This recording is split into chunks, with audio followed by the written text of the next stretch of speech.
ಕಾಟದಿಂದ ಬಳಲ್ತಾ ಇದ್ರೆ, ಅನಾರೋಗ್ಯ ಸಮಸ್ಯೆಯಿಂದ ನರಳ್ತಾ ಇದ್ರೆ, ಸಾಲಬಾಧೆಯಿಂದ ಕಷ್ಟಪಡ್ತಾ ಇದ್ರೆ, ಅಮಾವಾಸ್ಯೆಯ ಹುಣ್ಣಿಮೆಯ ದಿನಗಳಲ್ಲಿ ಸಮಸ್ಯೆಗಳು ನಿಮ್ಮನ್ನ ಬಿಟ್ಟು ಬಿಡದೆ ಕಾಡ್ತಾ ಇದ್ರೆ, ಈ ಎಲ್ಲಾ ಸಮಸ್ಯೆಗಳಿಗೆ ಜ್ಯೋತಿಷ್ಯ ಶಾಸ್ತ್ರ ಮಾಂತ್ರಿಕ ಶಕ್ತಿಯಲ್ಲಿ ಪರಿಹಾರ ಸಿಗುತ್ತೆ.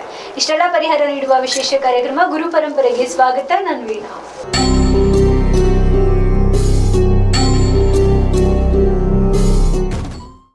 ವೀಕ್ಷಕರೇ, ಇವತ್ತಿನ ನಮ್ಮ ಕಾರ್ಯಕ್ರಮದಲ್ಲಿ ನಮ್ಮೊಟ್ಟಿಗಿದ್ದಾರೆ ಖ್ಯಾತ ಜ್ಯೋತಿಷ್ಯ ಶಾಸ್ತ್ರಜ್ಞರಾದ ಹಾಗೂ ಅಮಾನುಷ ಶಕ್ತಿ ಸಾಧಕರು, ಪೂರ್ವಜನ್ಮ ಚಿಕಿತ್ಸಕರು ಆಗಿರುವಂತಹ ಶ್ರೀಮತಿ ಕೃಪಾರ್ ಅವರು. ಅವರನ್ನ ಕಾರ್ಯಕ್ರಮಕ್ಕೆ ಸ್ವಾಗತ ಮಾಡೋಣ. ಗುರುಜಿ, ಕಾರ್ಯಕ್ರಮಕ್ಕೆ ಸ್ವಾಗತ. ತಮಗೂ ಸ್ವಾಗತ. ಹಾಗೆ ನಾನೆಲ್ಲ ಪ್ರೀತಿಯ ಗುರುವರಿಯರನ್ನು ವಂದಿಸ್ತಾ, ಹಾಗೆ ನಾನೆಲ್ಲ ಪ್ರೀತಿಯ ವೀಕ್ಷಕರನ್ನು ವಂದಿಸ್ತಾ, ಹಾಗೆ ಕಳೆದ ಹಲವಾರು ಸಂಚಿಕೆಯಲ್ಲಿ ನನಗೆ ಇಂತಹ ಅವಕಾಶವನ್ನು ಮಾಡಿಕೊಟ್ಟಿರುವಂಥ ವಿಜಯ ಚಾನಲ್ನ ಎಲ್ಲ ಪ್ರೊಪ್ರೇಟರ್ಗೂ ಒಂದು ಥ್ಯಾಂಕ್ಸ್ ಅಂತ ಹೇಳ್ತಾ ಇವತ್ತಿನ ಕಾರ್ಯಕ್ರಮವನ್ನು ಆರಂಭಿಸೋಣ. ಮೇಡಮ್, ಗುರುಜಿ, ಇನ್ನು ಕಳೆದ ಸಂಚಿಕೆಯಲ್ಲಿ ಸರ್ಪದೋಷದ ಬಗ್ಗೆ ಮಾತನಾಡ್ತಾ ಇದ್ರಿ. ಸರ್ಪದೋಷದಿಂದ ಆಗುವಂತ ಒಂದು ತೊಂದರೆ ಅಂದ್ರೆ ಸಂತಾನಕ್ಕೆ ತೊಂದರೆ ಆಗಿರುವಂತದ್ದು. ಆ ಸಂತಾನಕ್ಕೆ ಹೇಗೆಲ್ಲ ತೊಂದರೆ ಆಗುತ್ತೆ ಮತ್ತು ಯಾವೆಲ್ಲ ಕಾರಣಕ್ಕೆ ಸಂತಾನಕ್ಕೆ ತೊಂದರೆ ಆಗುತ್ತೆ? ಕಳೆದ ಬಾರಿ ಅಂದರೆ ಭೂಮಿಯ ಮೇಲೆ ವಾಸ ಮಾಡುವಂತಹ ಒಂದು ಸರ್ಪಗಳಲ್ಲಿ ಯಾವ ರೀತಿಯ ವಿಧಗಳು, 8 ವಿಧಗಳಲ್ಲಿ ಹಲವಾರು ವಿಧ ಇದೆ. ಅದರಲ್ಲಿ ಸರ್ಪ ಜಾತಿಯಲ್ಲಿ ಬಂದು ಈ 8 ವಿಧಗಳನ್ನು ಭೂಮಿಯ ಮೇಲೆ ಯಾವ ರೀತಿ ಸಂಚಾರ ಮಾಡಿಕೊಂಡಿರುತ್ತೆ ಅಂತ ಪ್ರತಿಯೊಂದು ನಾಗ ಒಂದು ಹೆಸರುಗಳನ್ನ ಹೇಳಿದ್ದೆ. ಇವತ್ತಿನ ದಿನ ಯಾವ ವಿಷಯ ಅಂದರೆ, ಯಾಕೆ ಇದನ್ನು ಹೇಳ್ತಾ ಇದ್ದೀನಿ ಅಂದರೆ, 20ನೇ ತಾರೀಕು ಬಂದು ನಮಗೆ ಷಷ್ಠಿ ಬರುತ್ತೆ, ಸುಬ್ರಹ್ಮಣ್ಯ ಷಷ್ಠಿ ಬರುತ್ತೆ. ಎಲ್ಲರೂ ಸುಬ್ರಹ್ಮಣ್ಯ ದೇವಸ್ಥಾನಕ್ಕೆ ಹೋಗುವಂಥದ್ದು. ಹಾಗೇನೇ ಬಂದು ನಮ್ಮ ಶ್ರೀರಂಗಪಟ್ಟಣದಲ್ಲಿರುವಂತಹ ಒಂದು ದೇವಸ್ಥಾನ ನೀವು ನೋಡಿರ್ಬೋದು, ರಂಗನಾಥ ಸ್ವಾಮಿ ಅಲ್ಲ, ಅಲ್ಲಿನೂ ಒಂದು ಸರ್ಪಕ್ಕೆ ಸಂಬಂಧಪಟ್ಟಿರುವಂತಹ ಒಂದು ಷಷ್ಠಿ ಅಂದರೆ ನಾಗದೇವರದೊಂದು ದೇವಸ್ಥಾನ ಇದೆ. ಸೊ ಅಲ್ಲಿ ಎಲ್ಲರೂ ಹೋಗಿ ಸಿದ್ಲಿಂಗಪುರದ ಹತ್ರ ಎಲ್ಲರೂ ಹುತ್ತಕ್ಕೆ ಹಾಲು ಎರಿಯುವಂಥದ್ದು ಮಾಡ್ತಾರೆ. ಆ್ಯಕ್ಚುಲಿ ಎಲ್ಲರೂ ಬಂದು ಏನು ಮಾಡ್ತಾರೆ ಅಂದರೆ, ಆ ಹುತ್ತದೊಳಗಡೆ ಹಾಲು ಹಾಕುವಂಥದ್ದು, ಹುತ್ತದೊಳಗಡೆ ಬಾಳೆಹಣ್ಣು ಹಾಕುವಂಥದ್ದು, ಅಲ್ಲಿಗೆ ತೊಗೊಂಡೋಗಿ ಮೊಟ್ಟೆ ಹೊಡೆಯುವಂಥದ್ದು, ಅದರೊಳಗಡೆ ಹಾಕುವಂಥದ್ದು, ಮತ್ತು ಮಡಕೆ ಕುಡಿಕೆಗಳು ಹಾಕುವಂಥದ್ದು. ಆ ಥರ ಮಾಡಬಾರ್ದು ದಯವಿಟ್ಟು. ಈಗ ನಾನೇ ಇರ್ತೀನಿ ಅಂತ ಅಂದ್ಕೊಳ್ಳಿ, ನನಗೆ ಬಂದು ಆಗಾಗ ಒಂಥರ ಹಿಂಸೆ ಕೊಡ್ತಾ ಇದ್ರೆ ಯಾವ ಥರ ಆಗುತ್ತೆ? ಅಲ್ಲಿ ಸರ್ಪ ಇದೆಯೋ ಇಲ್ವೋ, ಒಂದು ಸತಿ ಆ ಸರ್ಪ ಅಂದರೆ ಆ ಜಾಗಕ್ಕೆ ಬಂದು ಹೋದ ಮೇಲೆ ಅಷ್ಟೇ ಎನರ್ಜಿ ಇರುತ್ತೆ ಅಂತಂತ. ಇದನ್ನೇ ನಾನು ಕಳೆದ ಸಂಚಿಕೆಯಲ್ಲಿ ಹೇಳಿದೆ. ಏನು ಅಂತಂದರೆ, ಅಂದರೆ ಆಧ್ಯಾತ್ಮಿಕ ಲೆವೆಲಲ್ಲಿ ಇದನ್ನು ನಾವು ಹೇಳ್ತೀವಿ ಏನಂತ, ಒಂದು ಗುರುವಿನ ಸಂಚಾರ ಅಂತ ತಗೊಂಡಾಗ ಅದೇ ಥರ ಈ ಸರ್ಪವು ಸಮೇತ ಆ ಹುತ್ತದೊಳಗಡೆ ಬಂದು ಹೋದ್ಮೇಲೆ ಅಷ್ಟೇ ಅದರ ಶಕ್ತಿಯನ್ನು ಬಿಟ್ಟಿರುತ್ತೆ ಅಂತ ನಾವು ಹೇಳ್ತೀವಿ. ಇದನ್ನು ಯಾಕೆ ಹೇಳ್ತಾ ಇದ್ದೀನಿ ಅಂದರೆ, ನೋಡಿ, ಸಂತಾನ ಅಂತ ತಗೊಂಡಾಗ ನಮಗೆ ಸಂತಾನಕ್ಕೆ ನಾಗದೇವರ ಆಶೀರ್ವಾದಗಳು ಸಮೇತ ಬೇಕು. ಎಷ್ಟೋ ರೀತಿಯಲ್ಲಿ ವೈದ್ಯಕೀಯ ವಿಜ್ಞಾನವು ಮುಂದುವರೆದ್ರೂ ಈಗ ನಾಗದೇವರುಗಳ ಆಶೀರ್ವಾದ ಬೇಕು. ನೋಡಿ, ಸಂತಾನಕ್ಕೆ ತಡೆ ಆಗಕ್ಕೆ ಕಾರಣ ಏನು ಅಂತ ಮೊದಲಿಗೆ ನಾವು ಡೈರೆಕ್ಟಾಗಿ ಸಬ್ಜೆಕ್ಟಿಗೆ ಹೊಟ್ಟೋಗೋಣ. ನೋಡಿ, ಸುಖಕ್ಕೆ ಅಡ್ಡಿಯಾದಾಗ ಅಂದರೆ ಒಂದು ಮದುವೆ ಅಂತ ಆದಾಗ ಒಂದು ಗಂಡು ಬೇಕು, ಒಂದು ಹೆಣ್ಣು ಬೇಕು. ಇವರಿಬ್ಬರ ಮಿಲನದಲ್ಲೇ ಒಂದು ಸಂತಾನ ಕ್ರಿಯೆ ಆಗುವಂಥದ್ದು ಅಥವಾ ಸಂತಾನ ಆಗುವಂಥದ್ದು ಅಂತ. ಸೊ ಅಂಥ ಸಂದರ್ಭದಲ್ಲಿ ಅಂದರೆ ಗಂಡು ಹೆಣ್ಣು ಇರಬೇಕು. ಜೊತೆಗೆ ಇನ್ನೊಂದೇನು ಅಂದರೆ, ಆ ಗಂಡು ಒಂದು ಮೇಲಾಗಲಿ ಅಥವಾ ಒಂದು ಫೀಮೇಲ್ ಆಗಲಿ, ಇಬ್ಬರದ್ದು ಜೆನೆಟಿಕಲ್ ಆರ್ಗನ್ಸ್ ಅಥವಾ ಜನನಾಂಗ ಅಂತ ಏನಿದೆ, ಆ ಜನನಾಂಗದ ಯಾವುದೇ ರೀತಿಯ ದೋಷಗಳು ಇರಬಾರ್ದು ಅಂತ. ಇನ್ನೊಂದೇನು ಅಂದರೆ, ಅವರಿಗೆ ಗಂಡ ಹೆಂಡತಿಯ ಮೊದಲ ಸಂಭೋಗ ಅಂದರೆ ಸ್ಟಾರ್ಟಿಂಗಲ್ಲಿ ನಾವು ಮದುವೆ ನಂತರ ಯಾವ ದಿನ ಮೊದಲ ಇದನ್ನು ಮಾಡಿಕೊಡುವಂಥದ್ದು ಅಂದರೆ ನಿಷೇಕ ಅಂತ ಹೇಳ್ತೀವಿ. ಆ ದಿನದ ಮೊದಲನು ಕ್ರಮವನ್ನು ತಗೋಬೇಕಾಗುತ್ತೆ. ಹಾಗೆಯೇ ಕೆಲವರು ನೋಡ್ಬೋದು, ಪೀರಿಯಡ್ಸ್ ಆದ ಸಮಯದಲ್ಲಿ ಅಥವಾ ಪೀರಿಯಡ್ಸ್ ಸ್ಟಾರ್ಟಿಂಗ್ 4 ಡೇಸು, ಮಧ್ಯದಲ್ಲಿ, ಆ ನಂತರ ಅಂದರೆ ಸೇಫು ಅನ್ಸೇಫ್ ಮೆಥಡ್ ಅಂತ ಬರುತ್ತೆ. ಸೊ ಈ ಥರ ಇದ್ದಾಗ ಹೇಗೇನು ಬಂದ್ಬಿಟ್ಟು ಗಂಡ ಬಂದು ಎಲ್ಲ ಫಾರಿನಲ್ಲಿರೋದು, ಹೆಂಡತಿ ಇಲ್ಲಿರೋದು. ಸೊ ಅವರು 4-5 ವರ್ಷ ಸರಿಯಾದ ಸಮಯದಲ್ಲಿ ಅವರಿಬ್ಬರ ಕಾಂಟ್ಯಾಕ್ಟೇ ಇರೋದಿಲ್ಲ. ಅಂಥ ಸಂದರ್ಭದಲ್ಲೂ ಅದನ್ನು ನಾವು ಸರಿಪಡಿಸ್ಕೋಬೇಕಾಗುತ್ತೆ. ಯಾಕಂದರೆ ಅವ್ರು ಬಂದ ಟೈಮಲ್ಲಿ ಇವ್ರದ್ದು ಯಾವುದೋ ಥರ ಪ್ರೊಸೀಜರ್ಸ್ ಇರುತ್ತೆ, ಇವ್ರು ಬಂದ ಟೈಮಲ್ಲಿ ಅವ್ರದ್ದೇನೋ. ಸೊ ಇತ್ತೀಚಿನ ದಿನಗಳಲ್ಲಿ ಏನಾಗಿದೆ, ತಾಂತ್ರಿಕ ಯುಗ ಆಗಿರೋದ್ರಿಂದ ಗಂಡ ಲೇಟ್ ನೈಟ್ ಮಲ್ಕೊಳ್ಳೋದು ಅಥವಾ ಹೆಂಡತಿ ಲೇಟ್ ನೈಟ್. ಸೊ ಈ ಥರ ಎಲ್ಲ. ಸೊ ಇದನ್ನು ನಾವು ನೋಡ್ಕೋಬೇಕಾಗುತ್ತೆ, ಎಲ್ಲಿ ತೊಂದರೆ ಆಗ್ತಾ ಇದೆ ಅಂತ. ಬರೀ ನಾವು ಜಾತಕಗಳು ಅಲ್ಲದೆ ಮಾನಸಿಕವಾಗಿ ತೊಂದರೆ ಆಗ್ತಾ ಇದೆಯಾ ಅಥವಾ ದೈಹಿಕವಾಗಿ ತೊಂದರೆ ಆಗ್ತಾ ಇದೆಯಾ ಅಥವಾ ಇವರಿಬ್ಬರಲ್ಲಿ ಏನಾದರೂ ಮಿಸ್ಅಂಡರ್ಸ್ಟ್ಯಾಂಡಿಂಗ್ ಇದೆಯಾ ಅಂತ ಇವೆಲ್ಲವನ್ನು ನಾವು ಕೂಲಂಕುಷವಾಗಿ ನೋಡ್ಕೋಬೇಕಾಗುತ್ತೆ. ಹಾಗೆಯೇ ಒಂದು ಗಂಡು ಹೆಣ್ಣು ಸೇರಿ ಸಂತಾನ ಆಗೋದು ಅಂತಂದಾಗ ವೀರ್ಯ ಅಂದರೆ ಸೆಮೆನ್ ಅಂತ ನಾವು ಇಂಗ್ಲೀಷಲ್ಲಿ ಹೇಳ್ತೀವಿ, ಅದರದ್ದು ಫರ್ಟಿಲಿಟಿ ಕರೆಕ್ಟ್ ಆಗಿರಬೇಕು. ಹಾಗೆಯೇ ನಮ್ಮ ಹೆಣ್ಮಕ್ಳದು ಅಂಡಾಣು ಅಂತ ನಾವೇನು ಹೇಳ್ತೀವಿ, ಅದು 28 ದಿನಗಳಿಗೊಮ್ಮೆ ಬಿಡುಗಡೆ ಆಗೋದು. ಅಂದರೆ ರೈಟ್ ಓವೇರೀಸು ಅಥವಾ ಲೆಫ್ಟ್ ಓವೇರೀಸ್ ಅಂತ ನಾವೇನು ಹೇಳ್ತೀವಿ, ಅದರಿಂದ ಬಿಡುಗಡೆ ಆಗುತ್ತೆ. ಅದರಲ್ಲಿ ಏನಾದರೂ ತೊಂದರೆಗಳು ಇತ್ತಾದಾಗ್ಲೂ, ಅಂದರೆ ಓವೇರೀಸ್ ಟ್ಯೂಮರ್ಸ್ ಆಗಿರ್ಬೋದು ಅಥವಾ ಫೆಲೋಪಿಯನ್ ಟ್ಯೂಬ್ಸ್ ಆಗಿರ್ಬೋದು, ಬ್ಲಾಕೇಜಸ್ ಅಂತ ಆದಾಗ ನಮ್ಮ ಏನು ಸಂತಾನಕ್ಕೆ ತಡೆ ಆಗುತ್ತೆ ಅಂತಲೇ ಹೇಳ್ತಾರೆ. ಸೊ ಇಂಥ ಸಂದರ್ಭದಲ್ಲಿ ನಾವು ವೈದ್ಯರ ಮುಖಾಂತರನೂ ನಾವು ಪರಿಹಾರವನ್ನು ತಗೋಬೇಕು, ಜೊತೆಗೆ ಆಧ್ಯಾತ್ಮಿಕವಾಗಿಯೂ ತಗೋಬೇಕು. ಎಷ್ಟೋ ಬಾರಿ ಎಲ್ಲ ವೈದ್ಯಕೀಯ ಪರೀಕ್ಷೆಗಳು ನಾರ್ಮಲ್ ಬಂದಿದ್ರೂ ಆ ಥರ ಕೇಸ್ ಸ್ಟಡೀಸ್ ನಾನು ಮಾಡಿದ್ದೀನಿ, ಆ ಥರ ಕೊಟ್ಟು ರೆಮಿಡಿ ಕೊಟ್ಟು ಮಕ್ಕಳಾಗಿರುವಂಥದ್ದು ಇದೆ. ಸೊ ಹಾಗಾಗಿ ಹೇಳ್ತಾ ಇದ್ದೀನಿ. ಇನ್ನೊಂದು, ಹೆಣ್ಣು ಋತುಮತಿ ಆಗಿರಬೇಕು ಕರೆಕ್ಟಾಗಿ. ಈಗ ಫಸ್ಟು ಮೆಚೂರ್ಡ್ ಆದಮೇಲೆ ಆ ನಂತರದಲ್ಲಿ ನಮಗೆ ಎವ್ರಿ 28 ಡೇಸು ಆಗುತ್ತೆ ನೋಡಬೇಕು. ಅಥವಾ ಅಂಡಾಣು ಬಿಡುಗಡೆ ಆಗುವಂಥದ್ರಲ್ಲಿ ಏನಾದರೂ ತೊಂದರೆ ಇದೆಯಾ ಅಂತ ನೋಡಬೇಕು. ನಾನು ಹೇಳಿದೆ ದೈಹಿಕವಾಗಿ ಮಾನಸಿಕವಾಗಿ ಅಂತ. ಜೊತೆಗೆ ನಮ್ಮ ಜೆನೆಟಿಕಲ್ ಆರ್ಗನ್ಸ್ ಅಂತ ನಾವು ಏನು ಹೇಳ್ತೀವಿ ಅಂದರೆ ನಮ್ಮದು ರಾಶಿ ಚಕ್ರ ಅಂತ ಹೇಳ್ತೀವಿ. 12 ರಾಶಿಯಲ್ಲಿ ನಮ್ಮ ಜನನಾಂಗವನ್ನು ತೋರಿಸುವಂಥದ್ದು ಕಾಲಪುರುಷನ ಅಂಗಭಾಗದಿಂದ ತುಲಾ ರಾಶಿ ಮತ್ತು ವೃಶ್ಚಿಕ ರಾಶಿಯನ್ನು ನೋಡಬೇಕು. ಅದೇ ಥರ ನಮ್ಮ ಜಾತಕಗಳು ಅಂತ ತಗೊಂಡಾಗ 7ನೇ ಮನೆ ಮತ್ತು 8ನೇ ಮನೆಯನ್ನು ನೋಡಬೇಕು. ಕೆಲವರು ಬರೀ 7ನೇ ಮನೆ ಮಾತ್ರ ನೋಡ್ತಾನೆ. 7ನೇ ಮನೆ ಮತ್ತು 7ನೇ ಭಾವಾಧಿಪತಿಯನ್ನು ನೋಡಬೇಕು. ಜೊತೆಗೆ ಬಂದು ನಾವು ಸಂತಾನಕ್ಕೆ ಅಂತ ತಗೊಂಡಾಗ ಲಗ್ನ ಚೆನ್ನಾಗಿರಬೇಕು. 5ನೇ ಮನೆ ಅಂದರೆ ನಮ್ಮದು ಫಾಸ್ಟ್ ಕರ್ಮಾಸು ಚೆನ್ನಾಗಿರಬೇಕು. ಜೊತೆಗೆ 9ನೇ ಮನೆ ಅಂತಂದಾಗ ಅಂದರೆ ನಮ್ಮ ಭಾಗ್ಯನೂ ಇದೆಯಾ, ಸಂತಾನ ಭಾಗ್ಯ ನಮಗೆ ಇದೆಯಾ ಅಂತ ಅದೆಲ್ಲವೂ ನಾವು ನೋಡ್ಕೋಬೇಕಾಗುತ್ತೆ ಜಾತಕದ ಪ್ರಕಾರ ಅಂತ. ಸೊ ಕೆಲವು ಸತಿ ನಾವು ಹೇಳ್ತಾರೆ DNC ಮಾಡಿಸಿದ್ದೋ ಅಥವಾ ನಾವು ಗರ್ಭಕೋಶ ಕ್ಲೀನ್ ಮಾಡಿಸಿದ್ದೋ ಅಂತ. ಎಷ್ಟೋ ಬಾರಿ ಸಂತಾನ ಆಗದಿದ್ದಾಗ ಅದನ್ನೋಗಿ ಕ್ಲೀನ್ ಮಾಡಿಸೋವಂಥದ್ದು ಅಂತ ಹೇಳ್ತಾರೆ. ಹಳ್ಳಿ ಕಡೆ ಆಗಿರ್ಬೋದು, ಕಾಮನ್ ಆಗಿ ಹೇಳುವಂಥದ್ದು ಅಂತ. ಕಾರಣ ಏನಾಗುತ್ತೆ ಅಂದರೆ ರಾಹುಗ್ರಹ ಏನಾದರೂ ನಮಗೆ ಸಂತಾನಕ್ಕೆ ಫೆಲಫ್ಯೂನ್ ಟ್ಯೂಬ್ ಏನಾದರೂ ಬ್ಲಾಕ್ ಮಾಡಿದ್ದಾಗ, ರಾಹುಕಾರಕ ಏನಾದರೂ ಆಗಿದ್ದು ಆ ಬ್ಲಾಕೇಜಸ್ ಏನಾದರೂ ಇತ್ತು ಅಂತಂದಾಗ ಅದನ್ನು ಕ್ಲೀನ್ ಮಾಡೋಕ್ಕೆ ಒಂದು ಅವಕಾಶಗಳನ್ನು ಕೊಡ್ತಾರೆ. ಸೊ ನಾವಿಲ್ಲಿ ಪ್ರತಿ ಬಾರಿ ನಾನು ಕಾರ್ಯಕ್ರಮದ ಮುಖಾಂತರ ಯಾಕೆ ಹೇಳ್ತಾ ಇದ್ದೀನಿ ಅಂದರೆ, ಎಷ್ಟೋ ಜನ ಹೆಣ್ಮಕ್ಳನ್ನ ನೀವು ನೋಡ್ಬೋದು 34-35 ವರ್ಷಕ್ಕೆ ಬರ್ತಾ ಇದ್ದಂಗೆ ಒಂಚೂರು ಬ್ಲೀಡಿಂಗ್ ಅಂತ ಹೇಳಿದ ತಕ್ಷಣ ನಾವು ಯೂಟ್ರಸ್ನ ತೆಗೆಸ್ಬಿಡುವಂಥದ್ದು. ಸೊ ಹಿಂದಿನ ಕಾಲದಲ್ಲಿ ಈ ಥರ ಎಲ್ಲ ಮಾಡ್ತಾ ಇರಲಿಲ್ಲ. ಆ ಸಂದರ್ಭದಲ್ಲಿ ಅವರಿಗೆ ಏನು ಬೇಕು ಆಯುರ್ವೇದ ಪ್ರಕೃತಿ ಜೊತೆಗೆ ನಮ್ಮ ಪ್ರಕೃತಿಯ ಮುಖಾಂತರ ಜೊತೆಗೆ ನಮ್ಮ ಮನೆ ಔಷಧಿಗಳ ಮುಖಾಂತರ ನಾವು ನಮ್ಮ ಗರ್ಭಕೋಶವನ್ನು ಎಲ್ಲ ಹೆಣ್ಮಕ್ಳನ್ನೂ ಇರಿಸ್ಕೋತಾ ಇದ್ದು. ಸೊ ಇತ್ತೀಚಿನ ದಿನ ಸ್ವಲ್ಪ ನೋವು ಬಂತು, ಸ್ವಲ್ಪ ಇದಾಯಿತು, ಎಲ್ಲ ತೆಗೆಸ್ಬಿಡುವಂಥದ್ದು ಅದೆಲ್ಲ ಮಾಡ್ತಾರೆ. ದಯಮಾಡಿ ವೀಕ್ಷಕರು ಕಾರ್ಯಕ್ರಮದ ಮುಖಾಂತರ ಹೇಳುವಂಥದ್ದು ಈ ಥರ. ಯಾಕಂದರೆ ನಾನು ಸ್ಟಾಫ್ ನರ್ಸ್ ಆಗಿ 20 ವರ್ಷ ಕೆಲಸ ಮಾಡಿದವಳು. ಪ್ರತಿಯೊಬ್ಬರೂ ಇದೇ ಕ್ರಮವನ್ನು ಮಾಡ್ತಾರೆ. ಅದಕ್ಕೆ ನಾನು ಪ್ರತಿ ಬಾರಿ ಹೇಳ್ತಾ ಇರ್ತೀನಿ, ಹೆಣ್ಮಕ್ಳು ಮೆಚೂರ್ಡ್ ಆದದಾಗಲಿ ಅಥವಾ ಒಂದು ಹೆರಿಗೆ ಆದಂಥ ಸಂದರ್ಭದಲ್ಲಿ ಹಳೆ ಕಾಲದ ಏನು ಪದ್ಧತಿಗಳಿತ್ತು ಅದನ್ನು ದಯವಿಟ್ಟು ಫಾಲೋ ಮಾಡಿ. ಮುಂದಿನ ದಿನಗಳಲ್ಲಿ ಇದ್ರ ಬಗ್ಗೆ ನಾನು ಮಾತಾಡ್ತೀನಿ. ಇದು ಸಂತಾನದ ಬಗ್ಗೆ ಆಗಿರೋದ್ರಿಂದ ಡೈರೆಕ್ಟಾಗಿ ಹೇಳ್ತೀನಿ. ಸೊ ನಮ್ಮ ಪ್ರತಿ ತಿಂಗಳು ನಮಗೆ ಪೀರಿಯಡ್ಸ್ ಅಂತ ನಾವು ಏನು ಹೇಳ್ತೀವಿ ಮೇಡಮ್, ಅದಕ್ಕೆ ನಮಗೆ ರಕ್ತಕ್ಕೆ ಕಾರಕ ಬಂದು ಕುಜ ಆಗ್ತಾನೆ, ಚಂದ್ರ ಬಂದು ನೀರಿಗೆ ಕಾರಕ ಆಗ್ತಾನೆ. ಚಂದ್ರ ಮತ್ತು ಕುಜನ ಕಾಂಬಿನೇಷನಲ್ಲಿ ಶನಿಯ ಆಸ್ಪೆಕ್ಟ್ಸ್ ಏನಾದರೂ ಇತ್ತು ಅಂತಂದಾಗ, ಅಂದರೆ ಅಶುಭ ಗ್ರಹಗಳ ಒಂದು ಏನೋ ದೃಷ್ಟಿ ಏನಾದರೂ ಇತ್ತು ಅಥವಾ ಪೀಡಿಸಿತ್ತು ಅಂತಂದರೆ ನಮಗೆ ಮಾಸಿಕ ಋತುವಲ್ಲಿ ತುಂಬ ಹೊಟ್ಟೆ ನೋವಿರುತ್ತೆ. ಯಾರ್ದಾದ್ರೂ ಒಂದು ಬರ್ತ್ ಚಾರ್ಟ್ ಅಂತ ಬಂದಾಗ ನಾನು ಇದನ್ನು ಹೇಳ್ತೀನಿ. ಶನಿ ಕುಜ ಚಂದ್ರನ ಆಧಾರದ ಮೇಲೇ ನಾನು ಹೇಳುವಂಥದ್ದು. ತುಲಾ ಮತ್ತು ವೃಶ್ಚಿಕ ರಾಶಿಯ ಆಧಾರ, ಜೊತೆಗೆ 7, 8ನೇ ಭಾವದಲ್ಲಿ ಆ ಥರ ತೊಂದರೆಗಳು ಇತ್ತು ಅಂದರೆ ಫಸ್ಟ್ ನಿಮ್ಮ ಜನನಾಂಗಕ್ಕೆ ಸಂಬಂಧಪಟ್ಟಿರೋ ತೊಂದರೆಗಳನ್ನ ಸರಿ ಮಾಡ್ಕೊಳ್ಳಿ. ಕೆಲವ್ರು ನೋಡ್ಬೋದು ತುಂಬ ಹೊಟ್ಟೆ ನೋವು ಬರುತ್ತೆ, ಮದುವೆಗಿಂತ ಮುಂಚೆ ಇರುತ್ತೆ, ಮದುವೆ ಆಗಿ ಒಂದು ಮಗು ಆದಮೇಲೆ ಕೆಲವರಿಗೆ ಕಮ್ಮಿ ಆಗುತ್ತೆ. ಕಮ್ಮಿ ಆಗದೇ ಇದ್ದಂಥ ಸಂದರ್ಭದಲ್ಲಿ ನಾವೇನು ಮಾಡಬೇಕಾಗುತ್ತೆ ಅಂದರೆ ಕೆಲವೆಲ್ಲ ಪರಿಹಾರಗಳನ್ನು ನಾವು ಮಾಡ್ಕೋಬೇಕಾಗುತ್ತೆ ಅಂತ ಈ ಕಾರ್ಯಕ್ರಮದ ಮುಖಾಂತರ ಹೇಳ್ತೀನಿ ವೀಕ್ಷಕರೇ. ಗುರುಜಿ ಈ ಬಗ್ಗೆ ಮತ್ತಷ್ಟು ಮಾತನಾಡೋಣ. ಆದರೆ ಅದಕ್ಕಿಂತ ಮುಂಚೆ ಗುರು ಪರಂಪರೆ ವಿಶೇಷ ಕಾರ್ಯಕ್ರಮದಲ್ಲಿ ಪುಟ್ಟ ಬ್ರೇಕ್.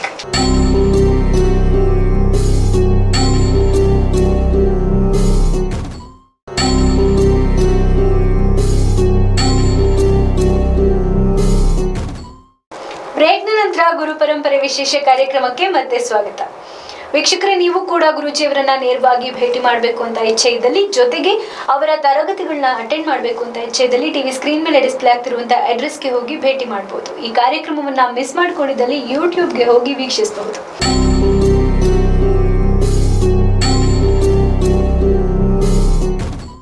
ಗುರುಜಿ ಇನ್ನು ಆಗ್ಲೇ ಮಾತನಾಡ್ತಾ ಇದ್ರಿ, ಮುಂದುವರಿಸಿ ಗುರುಜಿ. ಖಂಡಿತವಾಗ್ಲೂ ನೋಡಿ, ನಾವು ಹಾಗೆ ಹೇಳ್ತೀವಿ, ಸ್ತ್ರೀಯರಲ್ಲಿ ದೋಷಗಳು ಅಂತ ತಗೊಂಡಾಗ ವಂದ್ಯಾ ದೋಷ ಅಂತ ಹೇಳ್ತೀವಿ. ಸೊ ಅಥವಾ ಮೃತ ವಂದ್ಯಾ ದೋಷ ಅಂತ ಹೇಳ್ತೀವಿ. ಕೆಲವರಿಗೆ ನೀವು ನೋಡ್ಬೋದು ಮೇಡಮ್, ಮಕ್ಕಳು ಹೊಟ್ಟೆ ಒಳಗೆ ಹುಟ್ಟಿ ಸಾಯುವಂಥದ್ದು 5 ತಿಂಗಳಾಗಿರ್ಬೋದು, 6 ತಿಂಗಳಾಗಿರ್ಬೋದು, 7 ತಿಂಗಳಾಗಿರ್ಬೋದು. ಸೊ ಇದು ಬಂದು ಮೃತ ವಂದ್ಯಾ ದೋಷ ಅಂತ ಹೇಳ್ತೀವಿ.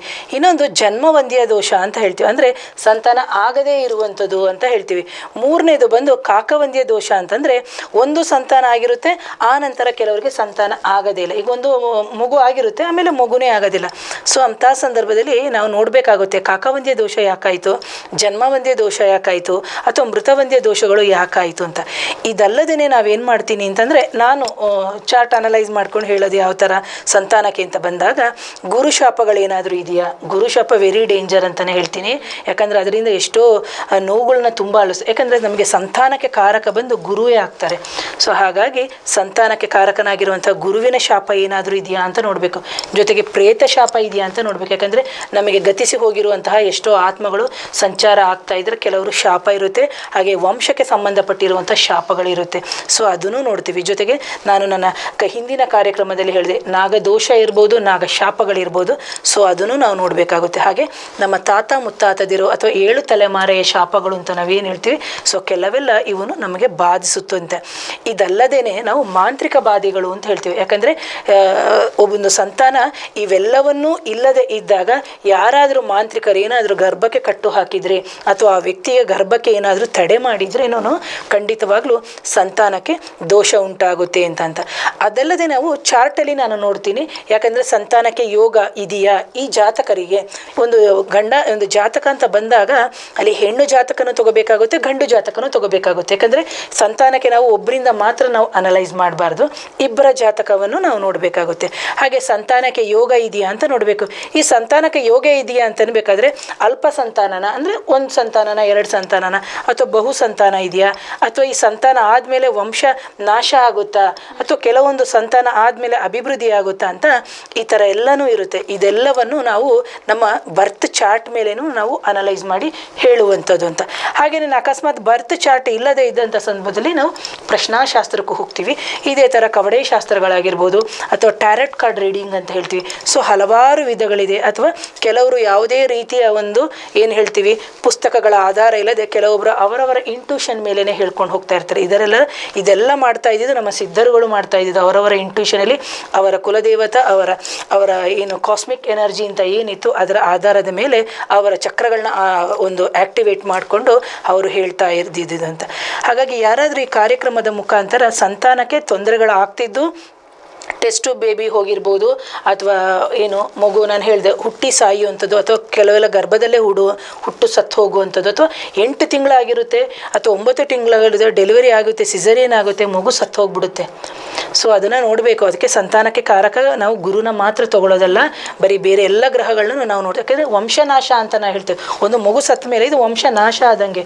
ಆ ವಂಶನಾಶಕ್ಕೆ ಕಾರಣ ಏನು? ಆ ಮಗು ಹುಟ್ಟಿರುವಂತಹ ಒಂದು ಸಮಯ ಕುಂಡಲಿಯನ್ನೇ ಆಧಾರ ಇಟ್ಟುಕೊಂಡು ಸಮೇತ ಸೊ ನಾವು ಹೇಳ್ಬೋದು. ಯಾಕಂದರೆ ಒಂದು ಅಂಡಾಣು ಮತ್ತು ವೀರ್ಯಾಣು ಸೇರಿದ ನಂತರನೇ ಒಂದು ಫಲೀಕರಣ ಆಗುವಂಥದ್ದು. ಯಾಕೆ ಹೇಳ್ತಾ ಇದ್ದೀನಿ ಅಂದರೆ, ಕೆಲವೊಂದೊಂದು ಸತಿ ಬೇಗನೆ ಕನ್ಸೀವ್ ಆಗಿಬಿಡ್ತಾರೆ, ಕೆಲವರು ಲೇಟ್ ಕನ್ಸೀವ್ ಆಗ್ತಾರೆ. ಸೊ ಯಾವುದೇ ಒಂದು ಮಿಲನದ ನಂತರ 30ರಿಂದ 60 ನಿಮಿಷದವರೆಗೆ ಬೇಕು ಒಂದು ನಮ್ಮ ಹೆಣ್ಮಕ್ಳದ್ದು ಗರ್ಭಕೋಶ ಅಂತ ಏನಿದೆ ಅದ್ರ ಎಂಟ್ರ್ ಆಗಿಬಿಟ್ಟು ಅದು ಜೀವ ತಕ್ಕೊಳ್ಳೋಕ್ಕೆ ಅಂತಂದು. ಅಂದರೆ ಒಂದು ಸೆಮೆನ್ದು ಟೈಮ್ ಬಂದ್ಬಿಟ್ಟು 72 hours ಇರುತ್ತೆ ಅದು ಲೈವ್. ಸೊ ಈ ಥರ ವೈಜ್ಞಾನಿಕವಾಗಿಯೂ ನಾನು ಇದನ್ನು ನಿರೂಪಿಸ್ತೀನಿ. ಜೊತೆಗೆ ಇದು ಒಂದು ಏನು ಹೇಳ್ತೀವಿ ಅಂತಂದರೆ ನಮ್ಮ ಆಧ್ಯಾತ್ಮಿಕದ ರೀತಿಯಲ್ಲಿ. ಹಾಗೆಯೇ ನಮಗೆ 27 ನಕ್ಷತ್ರಗಳಿಗೂ ಎಲ್ಲರಿಗೂ ಗೊತ್ತಿರುವಂಥದ್ದೇ ಮೇಡಮ್. ಇದು ವೆರಿ ವೆರಿ ಸಿಂಪಲ್ ಆಗಿರುತ್ತೆ. ಯಾರ ನಕ್ಷತ್ರವೂ ಬೇಕಾದರೆ ನಾನು ಹೇಳ್ತಾ ಹೋಗ್ತೀನಿ. ಪ್ರಿಯ ವೀಕ್ಷಕರು ದಯವಿಟ್ಟು ಈ ಕಾರ್ಯಕ್ರಮದಲ್ಲಿ ನೋಡಿಕೊಂಡು ಆನಂತರ ನೀವು ಬೇಕಾದರೆ ಯೂಟ್ಯೂಬಲ್ಲಿ ಹೋಗಿ ದಯವಿಟ್ಟು ಅದನ್ನ ಬರೆದಿಟ್ಕೊಳ್ಳಿ. ಬೇಕಾದರೆ ಹಾಲಿಲ್ಲದ ನಕ್ಷತ್ರಗಳು ಅಂತಲೇ ಹೇಳ್ತೀವಿ ಮೇಡಮ್.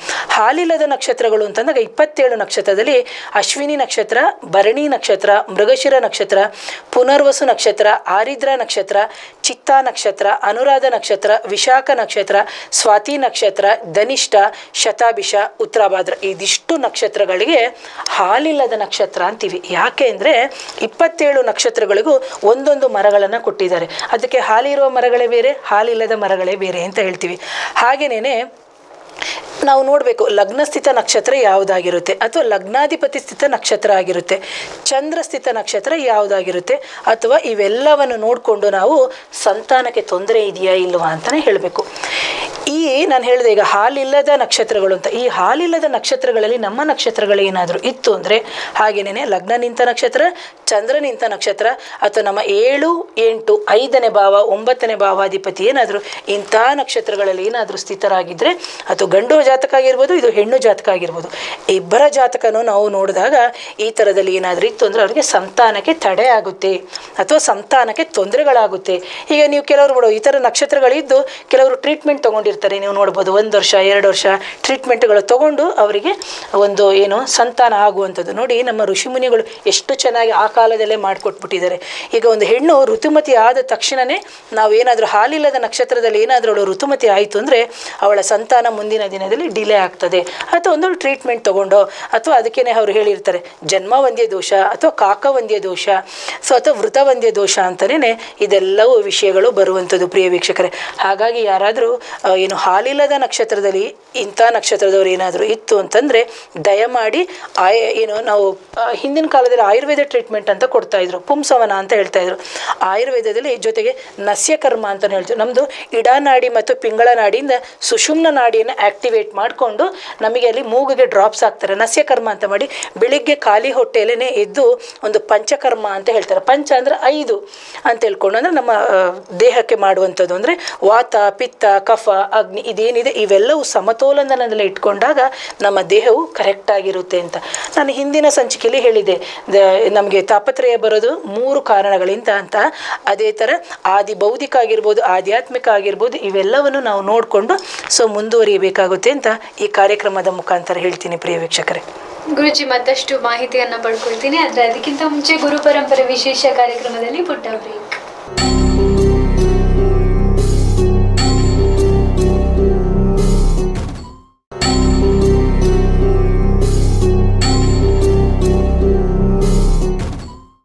ಬ್ರೇಕ್ನ ನಂತರ ಗುರು ಪರಂಪರೆ ವಿಶೇಷ ಕಾರ್ಯಕ್ರಮಕ್ಕೆ ಮತ್ತೆ ಸ್ವಾಗತ.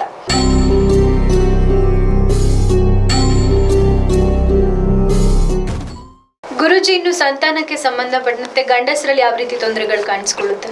ಓಕೆ, ಗಂಡಸರಲ್ಲಿ ಅಂತ ತಗೊಂಡಾಗ ಇವರಲ್ಲಿ ಬರುವಂಥದ್ದು ಅನಾಪತ್ಯ ದೋಷ ಅಂತಲೇ ಹೇಳ್ತಾರೆ. ಈ ಅನಾಪತ್ಯ ದೋಷಕ್ಕೆ ನಾವು ಫಸ್ಟನ್ನು ನೋಡಬೇಕಾಗುತ್ತೆ. ಯಾಕಂದರೆ ಒಂದು ಗಂಡು ಮತ್ತು ಹೆಣ್ಣಿನ ಮಿಲನ ಅಂತ ತಗೊಂಡಾಗ ಒಂದು ಗಂಡಸಿನಲ್ಲಿ ಶುಕ್ರ ಚೆನ್ನಾಗಿರಬೇಕು ಅಂತಂದರೆ, ಶುಕ್ರ ದಾಂಪತ್ಯಕ್ಕೆ ಸುಖವನ್ನು ನೀಡುವಂತಹ ಒಂದು ಗ್ರಹ ಅಂತಲೇ ಹೇಳ್ತೀವಿ ಜ್ಯೋತಿಷ್ಯ ಶಾಸ್ತ್ರದಲ್ಲಿ. ಹಾಗೆಯೇ ಕೇತು ಮತ್ತು ಶನಿ ಬುಧ ಏನಾದರೂ ಕಾಂಬಿನೇಷನ್ಸ್ ಬಂತು ಅಂತಂದರೆ ಅದು ಷಂಡತ್ವವನ್ನು ಸೂಚಿಸುತ್ತೆ ಅಂತಂತ. ಕೆಲವ್ರನ್ನ ನೀವು ನೋಡೋಕ್ಕೆ ತುಂಬ ಚೆನ್ನಾಗಿರ್ತಾರೆ, ತುಂಬ ಫಿಟ್ ಆಗಿರ್ತಾರೆ, ಬಟ್ ಏನಾಗುತ್ತೆ ಅಂದರೆ ಅವರಲ್ಲಿ ಷಂಡತ್ವ ಇರುತ್ತೆ. ಅದು ಗೊತ್ತೇ ಆಗಲ್ಲ. ಎಲ್ಲರೂ ಏನು ಹೇಳ್ಬಿಡ್ತಾರೆ ಅಂತಂದರೆ ಬರೀ ವಿವಾಹ ಕುಂಡ್ಲಿ ಅಂತ ತೊಗೊಂಡು ಬಂದುಬಿಡ್ತಾರೆ, ಮ್ಯಾಚ್ ಮಾಡಿ ಅಂತ. ಯಾವಾಗಲೂ ಮ್ಯಾರೇಜ್ ಮ್ಯಾಚ್ ಮಾಡಬೇಕಾದ್ರೆ ಇದನ್ನು ನೋಡಬೇಕು, ಗಂಡಸಿಗೆ ಏನಾದರೂ ನಪುಂಸಕತೆ ಏನಾದರೂ ಇದೆಯಾ ಅಂತ. ಯಾಕಂದರೆ ಈ ಥರದ್ದು ಕೇಸಸ್ ನಾನು ನೋಡಿದ್ದೀನಿ. ಇದರಿಂದ ಏನಾಗುತ್ತೆ, 36ಕ್ಕೆ 30 ಗುಣ ಬಂತು, 28ಕ್ಕೆ 30 ಗುಣ ಅಲ್ಲ, 28 ಹುಡುಗಿದು ಬಂತು, ಇವ್ರದ್ದು 30 ಗುಣ ಬಂತು, ಬರೀ ಗುಣಕ್ಕೆ ಮಾತ್ರ ಒತ್ತು ಕೊಟ್ಬಿಟ್ಟಿರ್ತಾರೆ. ಇದರಿಂದ ಒಳ ಹೋಗಿ ಹೊಕ್ಕಿ ನೋಡಬೇಕು ಇವನಲ್ಲಿ ಏನಾದರೂ ಆ ಥರ ತೊಂದರೆ ಇದೆಯಾ ಅಂತ. ಆ್ಯಕ್ಚುಲಿ ಆ ಥರ ಆದಾಗ ನಾನು ಕೇಸ್ ನೋಡಿದ್ದೀನಿ, ಆ ಥರ ನನ್ನ ಹತ್ರ ಬಂದಿರೋದು ಇದೆ.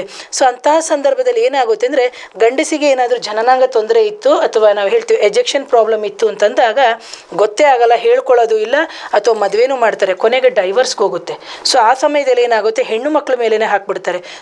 ದಯವಿಟ್ಟು ಕಾರ್ಯಕ್ರಮವನ್ನು ಯಾರಾದರೂ ನೋಡ್ತಾ ಇದ್ದರೆ ದಯವಿಟ್ಟು ಅರ್ಥ ಮಾಡ್ಕೋಬೇಕು. ಯಾರಾದರೂ ಗಂಡಸರು ಈ ಥರ ತೊಂದರೆ ಇತ್ತು ಅಂತಂದರೆ ಆ ಸಮಸ್ಯೆಯಿಂದ ಹೊರಗಡೆ ಬರಬೇಕು. ನೀವು ಇದಕ್ಕೆ ಕಾರಣ ಏನು ಅಂತ ಹೇಳ್ಕೊಂಡು ನೋಡಬೇಕಾಗುತ್ತೆ. ಆನಂತರ ಇನ್ನೊಂದೇನು ಅಂತಂದರೆ, ಅದಲ್ಲದೆ 7ನೇ ಭಾವಾಧಿಪತಿ ಅಂದರೆ ನಮ್ಮ ಜೆನೆಟಿಕಲ್ ಆರ್ಗನ್ನ ಸೂಚಿಸುವಂಥದ್ದು 7th ಹೌಸು, ಜೊತೆಗೆ ನಮ್ಮ ಸೆಕ್ಷುವಲ್ ಆರ್ಗನು 7th ಮತ್ತು 8th ಅಂತಲೇ ನಾವು ಹೇಳ್ತೀವಿ. ಹಾಗೆಯೇ ಸಂತಾನಕ್ಕೆ ಗುರುವನ್ನು ನಾವು ನೋಡಬೇಕಾಗುತ್ತೆ. ಇವರ ಜಾತಕದಲ್ಲಿ ಗುರು ಯಾವ ನಕ್ಷತ್ರದಲ್ಲಿ ನಿಂತಿದ್ದಾನೆ ಅಂತ. ನಾನು ಹೇಳಿದೆ ಹಾಲಿಲ್ಲವ ನಕ್ಷತ್ರ ಅಂತಂತ. ಹಾಲಿಲ್ಲದೆ ಇರುವ ನಕ್ಷತ್ರಗಳೇನಾದರೂ ಬಂದಾಗ ಇವರಿಗೆ ಸಂತಾನಕ್ಕೆ ತೊಂದರೆ ಆಗುವಂಥ ಚಾನ್ಸಸ್ಸು ಜಾಸ್ತಿ ಆಗುತ್ತೆ. ಹಾಗೆಯೇ ನಪುಂಸಕತೆ ಅಂತ ತಗೊಂಡಾಗ ಅದರಲ್ಲಿ 5 ಭಾಗಗಳಿದೆ ಮೇಡಮ್. ಆಯಿತಾ, ನಾವು ಹೇಳಿದೆವು ಬರೀ ಬರೀ ಅನಪತ್ಯ ದೋಷ ಮಾತ್ರ ನೋಡೋದಲ್ಲ, ಷಂಡತ್ವ ಅಂತ ತಗೊಂಡಾಗ ಅಥವಾ ನಪುಂಸಕತೆ ಅಂತ ತಗೊಂಡಾಗ ಅದರಲ್ಲಿ 5 ಭಾಗ ಇದೆ.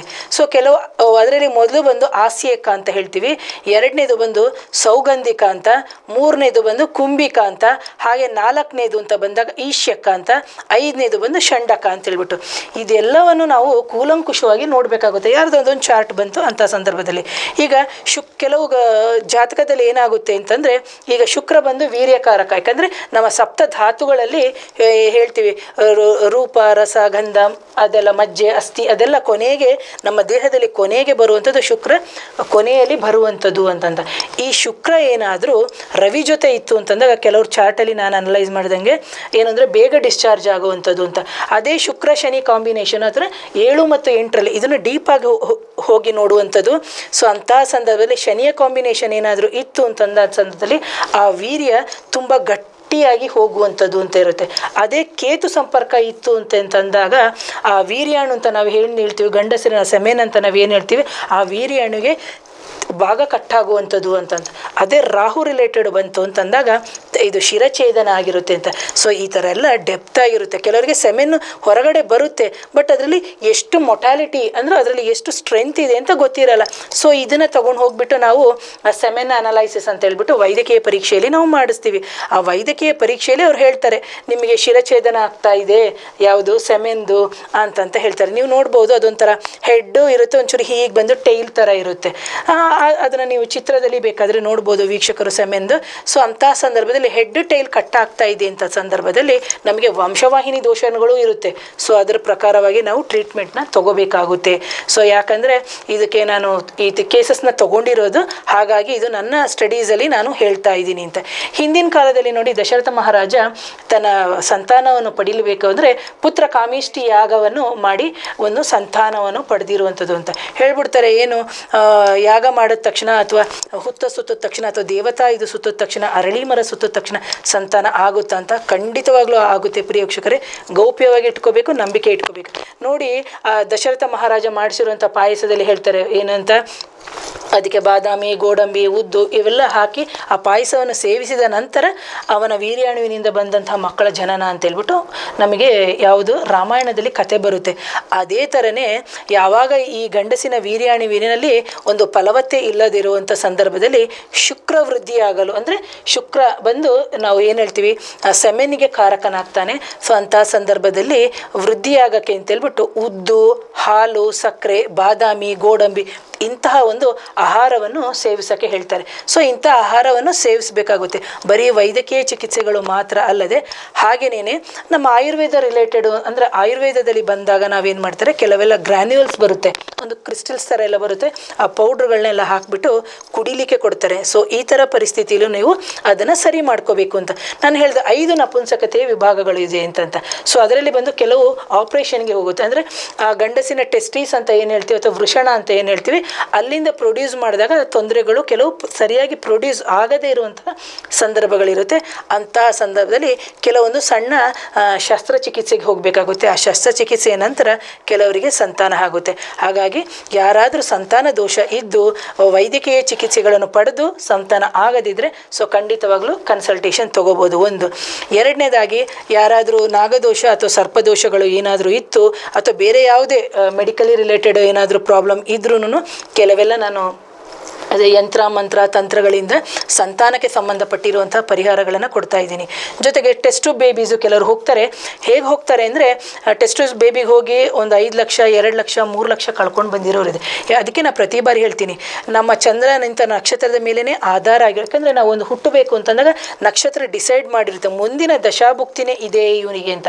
ಆ ದಶಾಭುಕ್ತಿಯ ಮೇಲೆ ನಮ್ಮದೆಲ್ಲನೂ ಡಿಸೈಡ್ ಆಗಿರುತ್ತೆ. ಹಾಗಾಗಿ 6, 8, 12ನೇ ದಶಾಭುಕ್ತಿ ಏನಾದರೂ ನಡೀತಾ ಇದ್ದು ಅಥವಾ ಪ್ರತ್ಯೇಕ ವದ ವಿಪತ್ತು ತಾರೆ ಇತ್ತು ಅಂತಂದಾಗ ಖಂಡಿತವಾಗ್ಲೂ ಟೆಸ್ಟ್ ಬೇಬಿಗೆ ಹೋಗಬೇಡಿ ಅಂತ ಹೇಳ್ತೀನಿ. ಯಾಕಂದರೆ ಕೆಲವೊಂದೊಂದು ಸಂದರ್ಭದಲ್ಲಿ ತಾಯಿಯ ಮರಣ ಆಗುವಂಥದ್ದು, ಅನಾವಶ್ಯಕವಾಗಿ ಹಣವನ್ನು ಕಳ್ಕೊಳ್ಳುವಂಥದ್ದು ಅಂತ. ಹಾಗಾಗಿ ಯಾರಾದರೂ ಟೆಸ್ಟ್ ಬೇಬಿಗೆ ಏನಾದರೂ ಇಂಥ ಡಾಕ್ಟ್ರನ್ನ ಕನ್ಸಲ್ಟ್ ಮಾಡ್ತಾರಲ್ಲ, ಕೆಲವೊಂದೊಂದು ಸಂದರ್ಭದಲ್ಲಿ ನಾನು ಇದೇ ಟೈಮಿಗೆ ಹೋಗಿ ಡಾಕ್ಟ್ರನ್ನ ಮೀಟ್ ಮಾಡಿ ಅಂತ ಆ ಟೆಸ್ಟ್ ಬೇಬಿಗಾಗಿರ್ಬೋದು ಅಥವಾ ಸಂತಾನಕ್ಕೆ ಸಂಬಂಧಪಟ್ಟಿರುವಂತಹ ಒಂದು ವಿಷಯಗಳು ಅಂತ ಬಂದಾಗ ಇಬ್ಬರ ಜಾತಕನೂ ಕರೆಕ್ಟ್ ಆಗಿದೆ, ಸಂತಾನಕ್ಕೆ ತಡೆ ಆಗ್ತಾ ಇದೆ, ಇವೆಲ್ಲವನ್ನು ನಾವು ನೋಡ್ತೀವಿ. ಹಾಗಾಗಿ ಯಾರಾದರೂ ಆ ಥರ ಸಂತಾನಕ್ಕೆ ತೊಂದರೆ ಆಗ್ತಾ ಇದ್ದರೆ ಖಂಡಿತವಾಗ್ಲೂ ನಮ್ಮ ಪರಿಹಾರ ತಗೋಬೋದು. ಒಂದು ಷಷ್ಠಿ ದಿನ ನೀವೇನು ಮಾಡಬೇಕು ಅಂತಂದರೆ, ಯಾರೇ ಸಂತಾನಕ್ಕೆ ತೊಂದರೆ ಇದ್ರೂ ಅಥವಾ ಸಂತಾನಕ್ಕೆ ತೊಂದರೆ, ನಾವು ಒಂದು ಸಂತಾನ ಇದೆ, ಎರಡನೇ ಸಂತಾನ ಆಗ್ತಾ ಇಲ್ಲ ಅಂತ ಸಂದರ್ಭದಲ್ಲಿ ನಾನು ಸಮೇತ ನೀವು ಸುಬ್ರಹ್ಮಣ್ಯ ಷಷ್ಠಿಯ ದಿನ ನೀವು ಆ ಪರಿಹಾರವನ್ನು ನೀವು ನಿಮ್ಮ ಕುಲದೇವರು, ನಿಮ್ಮ ಗ್ರಾಮದೇವರು ಇವರೆಲ್ಲರೂ ನೆನೆಸ್ಕೊಂಡು ಆ ಹುತ್ತಕ್ಕೆ ಪ್ರದಕ್ಷಿಣೆ ಹಾಕುವಂಥದ್ದು. ಸೊ ಏನು ಶಾಂತಿ ಕರ್ಮಗಳನ್ನು ಮಾಡ್ಕೊಳ್ಳೋದ್ರಿಂದ ಖಂಡಿತವಾಗ್ಲೂ ಒಳ್ಳೆಯದಾಗುತ್ತೆ. ಹಾಗೆಯೇ ಹುತ್ತಕ್ಕೆ ಅರ್ಪಿಸುವಂಥ ಗೆಜ್ಜೆ ವಸ್ತ್ರ ನೀವು ನೋಡಿರ್ಬೋದು ಪ್ರಿಯ ವೀಕ್ಷಕರೇ. ಯಾರ್ಯಾರು ಅಲ್ಲಿ ಹುತ್ತಕ್ಕೆ ಅರ್ಪಿಸುವಂಥ ಗೆಜ್ಜೆ ವಸ್ತ್ರನ ನೀವೇನು ಮಾಡಬೇಕು ಅಂದರೆ ಪರಿಹಾರ ಅಂತ ತೊಗೊಂಡಾಗ ಹೆಣ್ಮಕ್ಳು ಬಂದು ನಮ್ಮ ಮಾಂಗಲ್ಯಕ್ಕೆ ಕಟ್ಕೋಬೋದು. ಹಾಗೇನೇ ಗಂಡಸರು ಒಂದು ಪರ್ಸಲ್ಲಿ ಇಟ್ಕೋಬೋದು. ಹಾಗೇನೇ ಬಂದು ನಮ್ಮ ಕಪಾಟು ಅಂತ ಅಥವಾ ನಮ್ಮ ತಿಜೋರಿ ಅಂತ ಏನು ಹೇಳ್ತೀವಿ, ಸೊ ಖಂಡಿತ ಅಲ್ಲಿ ಇಟ್ಕೊಳ್ಳೋದ್ರಿಂದ ನಮಗೆ ತುಂಬ ಹೆಲ್ಪ್ ಆಗುತ್ತೆ. ಅಂದರೆ ಹಣಕ್ಕೆ ಸಂಬಂಧಪಟ್ಟಿರುವಂಥ ತೊಂದರೆಗಳು ಸರಿಯಾಗುತ್ತೆ ಅಂತ. ಹಾಗೆ ಸಂತಾನಕ್ಕೆ ಸಂಬಂಧಪಟ್ಟಿರೋದಾಗಿರ್ಬೋದು ಅಥವಾ ವಿವಾಹಕ್ಕೆ ಸಂಬಂಧಪಟ್ಟಿರೋ ತೊಂದರೆಗಳಾಗಿರ್ಬೋದು, ಇವೆಲ್ಲವನ್ನು ನೀವು ಈ ಷಷ್ಠಿಯ ಒಂದು ನಾಗಾರಾಧನೆ ಅಂತ ನಾವೇನು ಹೇಳ್ತೀವಿ ಅದರ ಮುಖಾಂತರ ನಿಮ್ಮ ಏನು ಸುತ್ತಮುತ್ತ ಇರುವಂತಹ ನಮ್ಮಂಥವರ ಒಂದು ಸಲಹೆಯನ್ನು ತಗೊಂಡು ನಿಮ್ಮ ಜೀವನದಲ್ಲಿ ಆಗುವಂಥ ತೊಂದರೆಗಳಿಂದ ನೀವು ಹೊರಗಡೆ ಬನ್ನಿ ಅಂತ ಈ ಕಾರ್ಯಕ್ರಮದ ಮುಖಾಂತರ ಹೇಳ್ತೀನಿ. ಯಾರಿಗಾದರೂ ನೇರವಾಗಿ ಕನ್ಸಲ್ಟೇಷನ್ ಬೇಕು ಅಥವಾ ಏನಾದರೂ ಆ ಥರ ತೊಂದರೆಗಳಿತ್ತು ಅಂದರೆ ಬನ್ನಿ.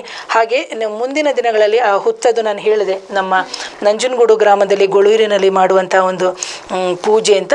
ಸೊ ಆ ಸಂದರ್ಭದಲ್ಲಿ ನೀವು ದಯಮಾಡಿ ಏನು ವೀಕ್ಷಕರು ದಯಮಾಡಿ ಆ ಜಾಗಕ್ಕೆ ಬರ್ಬೋದು ಅಂತ ಈ ಕಾರ್ಯಕ್ರಮದ ಮುಖಾಂತರ ಸ್ವಾಗತ ಮಾಡ್ತೀನಿ. ಧನ್ಯವಾದ ಗುರುಜಿ, ಸಂತಾನದ ಬಗ್ಗೆ ಸಾಕಷ್ಟು ಹೇಳಿದಿರ, ಧನ್ಯವಾದ.